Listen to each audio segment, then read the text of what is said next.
साल 2002 में एक ऐसा केस सामने निकल कर आया था जिससे हर कोई दंग रह गया था। थंबनेल देखकर आपको पता चल ही गया होगा कि आज का हमारा केस है नीतीश कटारा हत्याकांड पर, जिसकी कहानी किसी 90 के दशक की फिल्म से कम नहीं है। पर असल जिंदगी फिल्मी दुनिया से बिल्कुल अलग होती है। इस केस में भी अपराधी के डर से सारे गवाह ने अपनी गवाही वापस ले ली थी और पुलिस भी इस केस से जुड़े सबूत को छुपाने की पूरी कोशिश करती है। पर मां के संघर्ष और एक निडर गवाह की मदद से अंत में आरोपी को सजा मिल जाती है। तो welcome to the case. My name is Dilip and you are watching the case of Nitish Katara murder. कहानी शुरू करने से पहले आप सबका दिल से शुक्रिया, क्योंकि आप सबके सपोर्ट की वजह से हमारे 500 सब्सक्राइबर और लगभग 4000 घंटे वॉच टाइम खत्म हो ही गया है। तो ऐसे ही अपना सपोर्ट बनाए रखना और कमेंट में अपने गांव का नाम जरूर लिखना, ताकि हमें भी पता चले कि हमारी वीडियो कहां कहां जा रही है। तो अब आगे बढ़ते हैं कहानी की तरफ। इस कहानी को जानने के लिए आपको इस कहानी से जुड़े सभी किरदार को जानना बहुत जरूरी है। शुरुआत करते हैं 70 के दशक से। नोएडा में सेक्टर 18 के पास एक गांव है, शरफाबाद। यहां रहने वाले धर्मपाल यादव डेयरी चलाते थे। धर्मपाल साइकिल से दूध ले जाकर दिल्ली में बेचा करते थे, जिससे ठीक ठाक कमाई होती और अपने परिवार का गुजारा करते थे। फिर एक रोज धर्मपाल की मुलाकात बाबू किशनलाल से होती है। किशनलाल शराब का धंधा किया करता था, जिससे वो खूब पैसा कमाता था। किशनलाल को देखकर धर्मपाल के मन में भी लालच जगती है और देखा देखी में धर्मपाल भी इस धंधे में जुड़ जाते हैं। उनका शराब का धंधा खूब फला फूला। देखते ही देखते कुछ ही सालों में धर्मपाल यादव अब डीपी यादव के नाम से जाना जाने लगे। अब धर्मपाल के पास पैसे का पावर तो आ गया था, लेकिन उसकी अंदर ही अंदर सत्ता का पावर भी पाने की इच्छा थी। इसलिए पैसों के दम पर जल्द ही डीपी यादव पॉलिटिक्स में एंट्री करता है। पार्टी बनाने के लिए मुलायम सिंह को पैसों की जरूरत थी और डीपी यादव को मंच चाहिए था। इसलिए इन दोनों का आसानी से मिलन होता है। मुलायम सिंह डीपी यादव को बुलंदशहर से टिकट देते हैं और डीपी यादव आराम से जीत भी जाते हैं। यहां से यूपी की राजनीति में डीपी का कद लगातार बढ़ता गया।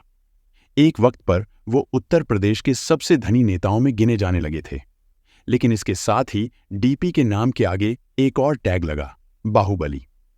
इन सालों में डीपी पर 9 हत्या, 3 अटेम्प्ट टू मर्डर, 2 डकैती, अपहरण और फिरौती के मामले भी दर्ज हुए। उस पर टाड़ा और गैंगस्टर एक्ट के तहत कार्रवाई भी हुई। इसके बावजूद डीपी यादव का रसूख कम न हुआ। 1998 में डीपी स्वतंत्र उम्मीदवार के रूप में राज्यसभा पहुंचने में कामयाब रहे। फिर साल 2002 में डीपी के परिवार का नाम एक ऐसे केस में आया जो डीपी की जिंदगी का टर्निंग पॉइंट बन जाता है। डीपी यादव की एक बेटी थी जिसका नाम भारतीय यादव था। भारतीय यादव गाजियाबाद के एक मैनेजमेंट इंस्टीट्यूट में पढ़ाई कर रही थी। इसी इंस्टीट्यूट में पढ़ाई करते हुए भारती की मुलाकात नीतीश कटारा से हुई। फिर दोनों में दोस्ती हुई और धीरे धीरे ये दोस्ती आगे जाकर प्यार में तब्दील हो गई। नीतीश एक मिडिल क्लास फैमिली से आने वाला लड़का था और एक तरफ भारती एक बड़े बाहुबली नेता की लड़की थी जिसके पास पैसों की कोई कमी नहीं थी। नीतीश के पिता रेलवे के अधिकारी हुआ करते थे। अपनी पढ़ाई पूरी करने के बाद नीतीश भी नौकरी ज्वाइन कर लेता है। वहीं भारती को अपने घर से नौकरी करने की इजाजत नहीं मिलती। उस जमाने में लोग ज्यादातर कार्ड और चिट्ठियां भेजकर बात करते थे, क्योंकि उस वक्त मोबाइल बहुत ही कम देखने के लिए मिलते थे। तो भारती और नीतीश भी कार्ड और चिट्ठी से एक दूसरे से बात करने लगते हैं। दोनों के रिश्ते की बात अब डीपी यादव और भारती के भाई विकास यादव तक भी पहुंच गई थी।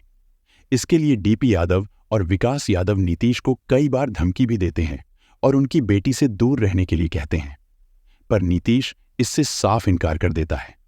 एक बार तो डीपी यादव नीतीश को ब्लैंक चेक भी देते हैं, पर नीतीश चेक लेने से मना कर देता है और भारती से शादी करने के लिए ही कहता है।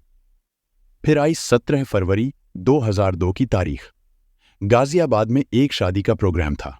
क्योंकि डीपी यादव उन्हें जानते थे, इसलिए डीपी यादव अपनी पूरी फैमिली के साथ शादी में पहुंचते हैं। शादी में नीतीश कटारा भी इनवाइटेड थे, तो वह भी इस प्रोग्राम में मौजूद थे। सभी लोग शादी के फंक्शन में बिजी थे। फिर जब नीतीश और भारती एक दूसरे को देखते हैं तो वह दोनों एक दूसरे के पास जाकर बातचीत करना शुरू करते हैं। इसी दौरान भारती का भाई विकास यादव उन दोनों को साथ में देख लेता है और उस वक्त विकास ने ड्रिंक भी कर रखी थी, इसलिए नशे की हालत में वो नीतीश पर गुस्सा हो जाता है और दोनों में बहस हो जाती है। अब घड़ी में 12:30 बज चुके थे। विकास यादव के सर पर नीतीश के लिए अभी भी गुस्सा बरकरार था। गुस्से में विकास और उसके कजिन विशाल ने 12:30 बजे नीतीश कटारा को एक टाटा सफारी गाड़ी में बिठाया और अपने साथ ले गए। जब काफी देर बाद भी नीतीश पार्टी में नहीं लौटा तो उसके दोस्तों ने उसकी मां नीलम कटारा को खबर की। नीलम नीतीश और भारती के रिश्ते से वाकिफ थी, इसलिए उन्होंने भारती को फोन लगाया। भारती ने नीलम से कहा कि वो पुलिस स्टेशन जाएं। साथ ही उसने नीलम से कहा कि शायद उसके भाई नीतीश को पंजाब लेकर गए हैं। नीलम ने डीपी यादव से भी फोन पर बात की, लेकिन उन्होंने कहा कि उन्हें खुद पता नहीं कि उनका बेटा इस वक्त कहाँ है। अब नीलम पुलिस के पास पहुंची, लेकिन डीपी यादव के नाम की वजह से यहां से भी उन्हें कोई मदद नहीं मिल पाती है। अगली सुबह पुलिस को पार्टी वाली जगह से 80 किलोमीटर दूर खुजरा में एक युवक की लाश मिलती है।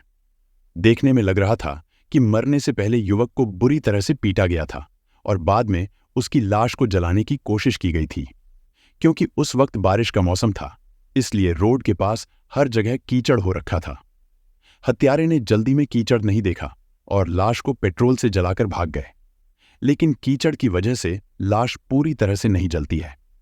जब लाश की पहचान की गई तो पता चला कि ये लाश नीतीश कटारा की थी, जिसको पिछली रात डीपी यादव का बेटा विकास यादव और उसका कजिन विशाल गाड़ी में बिठाकर अपने साथ ले गए थे और वापस नहीं लौटे। अब विकास और विशाल यादव के खिलाफ तुरंत वारंट जारी किया जाता है। विकास और विशाल हत्या के बाद से ही गायब हो गए थे, क्योंकि इस केस में डीपी यादव का नाम जुड़ा था। इसलिए ये केस एक हाई प्रोफाइल केस बन जाता है और हर न्यूज और अखबार में बस इसी की बात चलती है।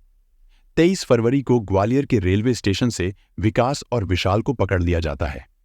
पहली नजर में तो ये ओपन एंड शट केस लग रहा था, क्योंकि विकास और विशाल को नीतीश के साथ जाते हुए कई लोगों ने देखा था और दोनों के पास हत्या का मोटिव भी था।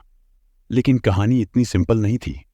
डीपी यादव का बाहुबली रसूख शुरुआत से इस केस पर अपनी परछाई डाले रहा था।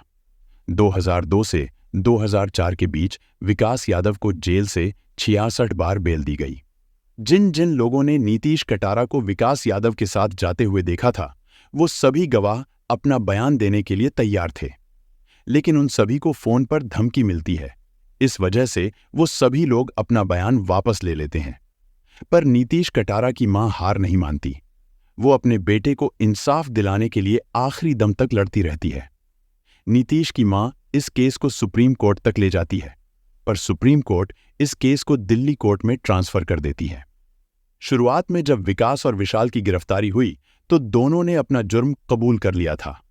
वो भी एक बार नहीं बल्कि दो बार। एक बार मध्य प्रदेश पुलिस के सामने और दूसरी बार यूपी पुलिस के आगे। मध्य प्रदेश में जिस इंस्पेक्टर ने विकास और विशाल का इकबालिया बयान लिया था, वो कोर्ट में अपने बयान से पलट गया।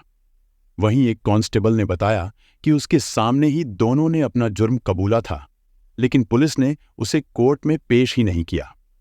मध्य प्रदेश के पुलिस इंस्पेक्टर और डीपी यादव के पुराने ताल्लुकात थे, इसलिए उन पर केस का रुख मोड़ने का आरोप भी लगा था।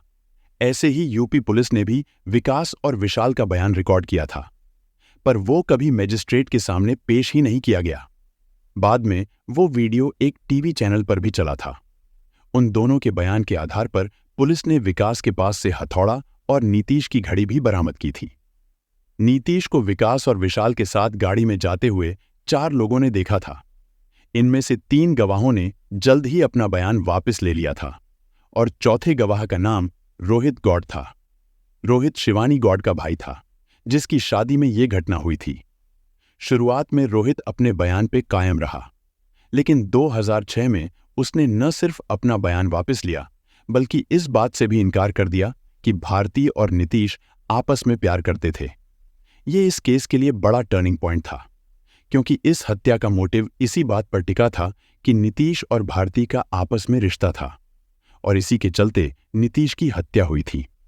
जब नीतीश कटारा को विकास यादव और विशाल यादव गाड़ी में बिठाकर ले जा रहे थे, तब उन्होंने ड्रिंक कर रखी थी और नशे की हालत में उन्होंने गाड़ी को एक बाइक से ठोक दिया था। उस बाइक सवार का नाम अजय कटारा था। नीतीश कटारा और अजय कटारा का सरनेम एक होना बस इत्तेफाक है। तो जब अजय कटारा को किसी गाड़ी ठोका, तब अजय ने देखा था कि गाड़ी के आगे की सीट में विकास और विशाल एक दूसरे पर चिल्ला रहे थे और पीछे की सीट पर एक आदमी को बंदूक की नोक पर बिठाया गया था। मतलब कार में एक और शख्स था। दूसरे दिन अजय देखते हैं कि वही शख्स जिसे कल रात बंदूक की नोक पर बिठाया गया था, उसकी किसी ने हत्या कर दी है। अजय कटारा जानते थे कि डीपी यादव के खिलाफ गवाही देना मतलब अपनी जिंदगी से हाथ धो देना था, मगर फिर भी अजय कटारा नीतीश कटारा को इंसाफ दिलाने के लिए कोर्ट में गवाही देते हैं। गवाही के बाद अजय कटारा के ऊपर कई बार गोली मारने की कोशिश और जहर देने की कोशिश भी हुई, लेकिन अजय कटारा पीछे नहीं हटे। वो नीतीश के मां के साथ अपने बयान पर बने रहे। गाजियाबाद के जिस हॉस्टल में नीतीश रहता था, वहां भी कई लोगों को पता था कि दोनों अक्सर मिलते हैं, लेकिन डर के चलते कोई भी खुलकर बोलने को राजी नहीं था। लोगों को ये केस एक और केस की याद दिला रहा था, जेसिका लाल हत्याकांड। इत्तेफाक की बात यह है कि विकास यादव जेसिका लाल हत्याकांड में भी इन्वॉल्व था। आखिरकार ये केस का फैसला एक गवाही पर आकर टिका। ये गवाही थी भारतीय यादव की, लेकिन केस शुरू होने के कुछ वक्त के अंदर ही उसे पढ़ाई के नाम पर लंदन भेज दिया गया। कोर्ट की तरफ से कई बार उसे गवाही के लिए बुलाया गया, लेकिन भारती वापस नहीं आई। इस बीच नीलम कटारा लगातार कोशिश करती रहीं, लेकिन उन्हें भारती की तरफ से कोई जवाब नहीं आया। अंत में मई 2006 में भारती का पासपोर्ट रद्द कर दिया गया और उस पर कोर्ट की नाफरमानी के जुर्म का खतरा मंडराने लगा। अगर ऐसा होता तो भारती को लंदन में गिरफ्तार कर भारत भेज दिया जाता। इसी डर से साल 2006 में भारती वापस भारत आई और उसने इस केस में कोर्ट में अपना बयान दर्ज किया। पर भारती यादव जो बयान देती है, उसे सुनकर हर कोई दंग रह गया। भारती यादव ने कोर्ट में कहा कि वो और नीतीश सिर्फ दोस्त थे और उनके बीच प्यार वाला रिश्ता नहीं था। जिस लड़के ने उसके प्यार को पाने के लिए अपनी जान दे दी, भारती यादव उसके ही खिलाफ अपने परिवार के पक्ष में गवाही दे रही थी। इसके जवाब में पुलिस ने कोर्ट में भारती और नीतीश के बीच आपस में दिए गए कार्ड्स और लेटर पेश किए, जिनसे साफ जाहिर होता है कि दोनों में करीबी रिश्ता था। इन बयानों और सबूतों को देखते हुए साल 2008 में दिल्ली फास्ट ट्रैक कोर्ट ने इस मामले में अपना फैसला सुनाया। विकास और विशाल को नीतीश के किडनैपिंग और मर्डर के जुर्म में 30 साल कारावास की सजा सुनाई गई। कोर्ट ने अपने फैसले में कहा कि ये हॉनर किलिंग का मामला था, इसीलिए दोनों पर 1.5 लाख का जुर्माना भी लगाया गया। इसके अलावा एक और व्यक्ति सुखविंदर पहलवान, जो उस रोज दोनों के साथ गाड़ी में था, उसे भी 20 साल की सजा सुनाई गई। इसके बाद ये केस हाई कोर्ट पहुंचा। 2014 में हाई कोर्ट ने विकास और विशाल की सजा बरकरार रखी। आखिरी सुनवाई सुप्रीम कोर्ट में हुई। नीलम कटारा इस केस में फांसी की सजा की मांग कर रही थी, लेकिन सुप्रीम कोर्ट ने दोनों की सजा को 5 साल घटाकर 25 साल की कर दी। इसी बीच साल 2015 में डीपी यादव भी एक पुराने केस के मामले में जेल गए। कोर्ट ने उन्हें एक हत्या के मामले में उम्र कैद की सजा सुनाई थी। हालांकि बाद में वो इस केस में रिहा हो गए, लेकिन नीतीश कटारा हत्याकांड और इस केस के बाद उनकी राजनैतिक साख कम होती चली गई और अंत में एक पॉलिटिशियन के पावर और एक मां की लड़ाई के बीच मां की जीत होती है और नीतीश कटारा को इंसाफ मिलता है। तो मिलते हैं किसी और केस में। तब तक के लिए सावधान रहें और अपनी फैमिली का भी ध्यान रखें। जय हिंद।